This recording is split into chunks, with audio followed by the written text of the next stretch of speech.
June 12, 2025న 13 గంటల 38 నిమిషాలకు అహ్మదాబాద్ విమానాశ్రయం నుంచి లండన్ గేట్విక్కి బయలుదేరినటువంటి ఎయిర్ ఇండియా ఫ్లైట్ AI-171 ప్రమాదానికి గురైన సంగతి మనకు తెలుసు. విమాన మోడల్ ఏంటంటే బోయింగ్ 787-8 డ్రీమ్ లైనరు. ఇంజన్ ఏంటంటే GEnx.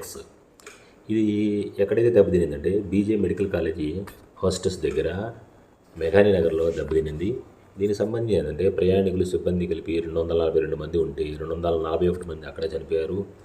ఇది వెళ్ళి ఆ కాలేజీ హాస్టల్స్ని ఢీకొనడం వల్ల భూమి మీద కలిసి 33 మంది చనిపోయారు. వీళ్ళల్లో ఒక్కడే విశ్వాస్ కుమార్ రమేష్ ఒక్కతనే ప్రాణాలతో బయటపడ్డాడు. అతను 11A సీట్ దగ్గర కూర్చున్నట్టుగా తెలుస్తుంది. తర్వాత వీళ్ళు పైలట్ సుమిత్ సహర్వాల్ ఏం చెప్పాడంటే మేడే మేడే అని చెప్పేసి వ్యవస్థకు సంకేతం అనేది ఇచ్చాడు. మేడే కాల్ అనేది చేశాడు. విమానం కేవలం 650 అడుగుల ఎత్తులో ఉన్న సమయంలోనే ఈ ప్రమాదం సంభవించింది.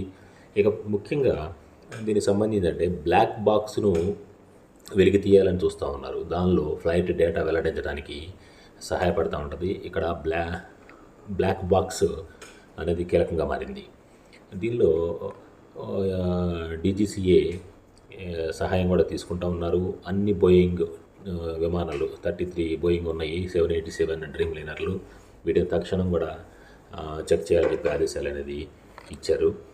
ఇకపోతే ఈ బ్లాక్ బాక్స్ అనేది ఏంటి అని చెప్పి మనం చూద్దాము. బ్లాక్ బాక్స్ అనేది విమానాల్లో కొన్ని సందర్భాల్లో కూడా నౌకల్లో కూడా ఉంటుందన్నమాట. ఇది అత్యంత ముఖ్యమైన యంత్రం, ఒక ఎక్విప్మెంట్ అనమాట. ఇది సాధారణంగా 2 భాగాలు కలిగి ఉంటుంది. ఒకటేంటంటే కాక్పిట్ వాయిస్ రికార్డర్ అంటారనమాట, CVR. పైలట్ మరియు కో పైలట్ వాళ్ళు ఏం మాట్లాడుకుంటున్నారు అనేది రికార్డ్ చేస్తూ ఉంటుంది ఇది.